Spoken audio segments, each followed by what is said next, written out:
Good evening friends. आज हम discuss करेंगे साइकोलॉजी से रिलेटेड कुछ महत्वपूर्ण क्वेश्चन जो कि पहले भी कई बार पूछे गए हैं। यानी कि क्वेश्चन जो हैं वो साइको में कुछ घुमा फिरा कर आते हैं बट उनका जो मेन एम होता है वो एक दूसरे से लगभग रिलेटेड ही रहता है।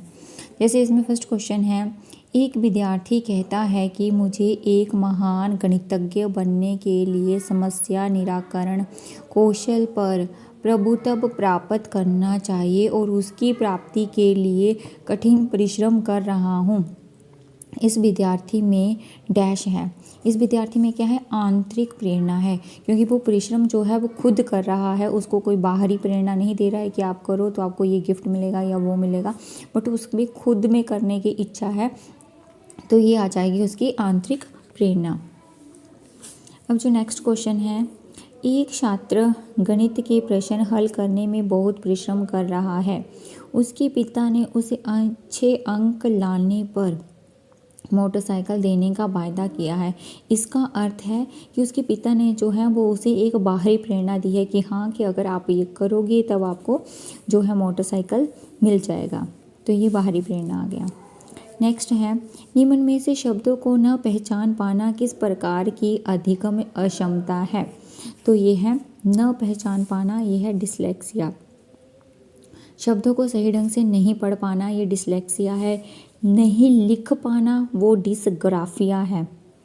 और डिसकैलकुलिया जो है, जो मैथ से रिलेटेड प्रॉब्लम्स हैं उसको बोलते हैं डिसकैलकुलिया। नेक्स्ट है, बुद्धि लब्धि की सामान्य सीमा क्या है? तो यह है 90 से 110। नेक्स्ट, फ्रॉइड के अनुसार आक्रामक व्यवहार का संबंध निम्न में से किससे होता है? तो ये होता है मृत्यु मूल प्रवृत्ति। नेक्स्ट है, खेल विधि के प्रतिपादक किसे माना जाता है? तो ये माना जाता है फ्रोबेल को। मूल्यांकन में सम्मिलित होता है केवल गुणात्मक मूल्यांकन या केवल मात्रात्मक मूल्यांकन? तो ये जो है इसमें दोनों आ जाते हैं, गुणात्मक भी और मात्रात्मक भी। ठीक है, यानी कि क्वालिटेटिव एंड क्वांटिटेटिव दोनों जो हैं वो इवैल्यूएशन में आ जाते हैं। नेक्स्ट है, विशेष आवश्यकता वाले बच्चों को शिक्षा प्रदान की जानी चाहिए सामान्य बच्चों के साथ। एक अच्छा शिक्षक संकेंद्रित होता है शिक्षण विधियों पर, जो विषय पढ़ाता है, छात्रों और उनके व्यवहार पर, या इन सभी पर। मैक्सिमम क्वेश्चन जो हैं जिनमें ये सभी या दोनों आंसर दिए होते हैं, या तो ये सभी सही होता है या दोनों सही होते हैं। अगर कभी आपको क्वेश्चन में कन्फ्यूज़न लगे, होच पोच हो जाए, तो आप उसमें क्या कर सकते हो, अगर ये सभी ऑप्शन में दिया है या दोनों ऑप्शन में दिया है कि जैसे ये दोनों, तो आप इनको टिक कर सकते हो अगर आपको कन्फ्यूज़न हो तब। अदरवाइज जो आपका सही आंसर है वही आएगा। नेक्स्ट है, साथी समूह से आप क्या समझते हो? एक व्यवसाय में कार्यरत लोग और मित्र। तो इसमें जैसे कि आ गया ए और बी दोनों, तो इसका सही आंसर जो है वो आएगा ए और बी दोनों। नेक्स्ट क्वेश्चन में है, CCE क्या है? CCE है कंटिन्यूस एंड कॉम्प्रिहेंसिव इवैल्यूएशन, यानी कि सतत एवं व्यापक मूल्यांकन।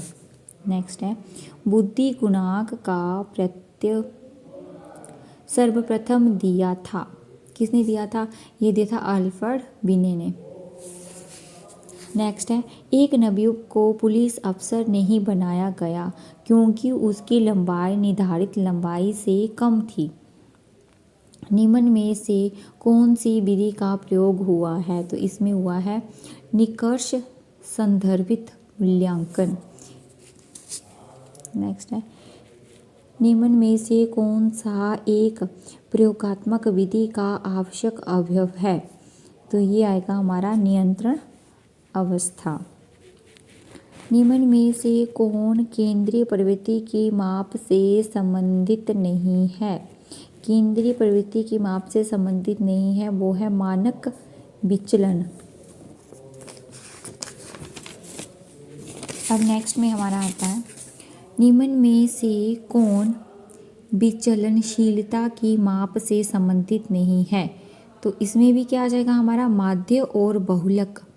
माध्य और बहुलक इसमें भी क्या गया, ए और बी दोनों।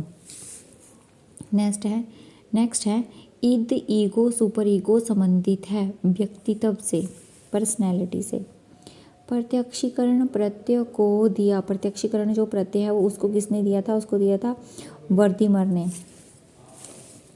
नेक्स्ट है संज्ञानात्मक विकास से संबंधित है। कौन संबंधित है, जीन पियाजे और ब्रूनर, यानी कि दोनों। समायोजन का संबंध है, adjustment is related to social development, यानी कि सामाजिक विकास से। नेक्स्ट है शैशवावस्था को सीखने का आदर्श काल किसने कहा है, ये कहा है वैलेंटाइन ने।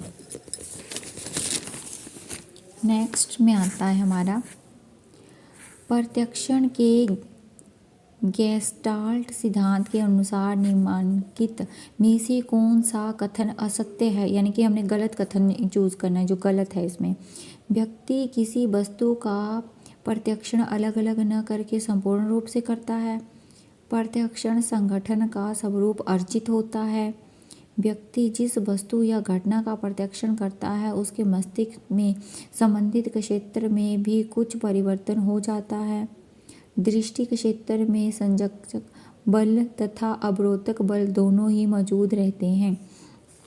तो इसमें आएगा प्रत्यक्षण संगठन का स्वरूप अर्जित होता है।